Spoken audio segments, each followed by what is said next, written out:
Hello, അപ്പൊ ദേ ഞങ്ങൾ തുടരുന്ന സിനിമ കാണാൻ പോവാട്ടെ. അപ്പൊ ഞാൻ റെഡി ആയത്, അനു റെഡി ആയി വന്നിട്ടുണ്ട്. അപ്പൊ ഞങ്ങൾ ഇറങ്ങാൻ പോവാണ്. അപ്പൊ കുറേ ദിവസമായി സിനിമ കാണാൻ വേണ്ടി നടക്കണം, കാണാൻ പറ്റുമെന്ന് വിചാരിച്ചല്ല. അപ്പൊ ദേ ഇപ്പൊ ഒരു സമയം കിട്ടിയപ്പോ ആ ഗ്യാപ്പിൽ അങ്ങ് പോവാന്ന് വിചാരിച്ചു. അപ്പൊ എല്ലാരും പറഞ്ഞു നല്ല സിനിമയാണ്, നല്ല സിനിമയാണെന്ന്. അപ്പൊ ഞങ്ങൾക്കും ആഗ്രഹം തോന്നി. അങ്ങനെ അനുവിന്റെ ഫ്രണ്ട്സുകളൊക്കെ സിനിമ കണ്ടു. അങ്ങനെ നിങ്ങൾ ദേ വാതിലൊക്കെ പൂട്ടിയിട്ട് ഇറങ്ങിയിട്ട സിനിമ കാണാൻ. അപ്പൊ മാപ്രാണം വർണ്ണയിലാണ് പോണത്. അപ്പൊ ആദ്യമായിട്ട് ഒറ്റയ്ക്ക് വരിക കേട്ടോ, ഞാനും അനുവും കൂടെ സിനിമയ്ക്ക്. അങ്ങനെ ഞങ്ങൾ അവിടെ എത്തി, വണ്ടിയൊക്കെ പാർക്ക് ചെയ്തു.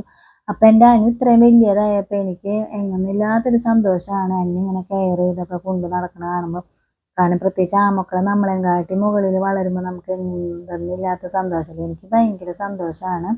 കാരണം അവൻ ഇങ്ങനെ എന്നെ കൊണ്ടുനടക്കണം. ആ ധൈര്യത്തിലാണ് ഞാനിപ്പോൾ ഒറ്റയ്ക്കൊക്കെ വന്നത്. അല്ലെങ്കിൽ ഫ്രണ്ട്സും ഫാമിലിയൊക്കെ ഉണ്ടാവും സിനിമയ്ക്കൊക്കെ വരുമ്പോൾ. അങ്ങനെ ഞങ്ങളിത് ടിക്കറ്റ് എടുത്ത് മുകളിൽ ബാൽക്കണിയിലാണ് എടുത്തത്. കയറുമ്പോൾ തന്നെ അനുവിന് പോപ്കോൺ നിർബന്ധമാണ്. അപ്പോൾ ദേ ഒരു പോപ്കോണേ മേടിച്ചുള്ളൂ, ഞാൻ മേടിച്ചില്ല. അതിൽ നിന്ന് കുറച്ചെടുത്ത് കഴിക്കാമെന്ന് വിചാരിച്ചു. പിന്നെ ഒരു മാംഗോ ജ്യൂസും കൂടെ മേടിച്ചു.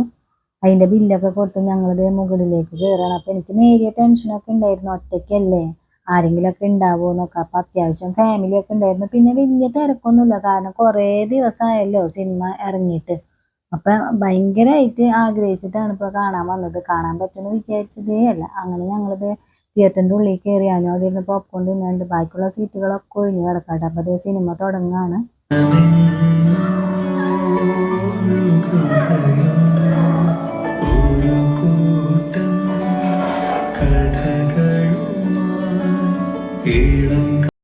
അപ്പോൾ ദേ സിനിമ കഴിഞ്ഞു.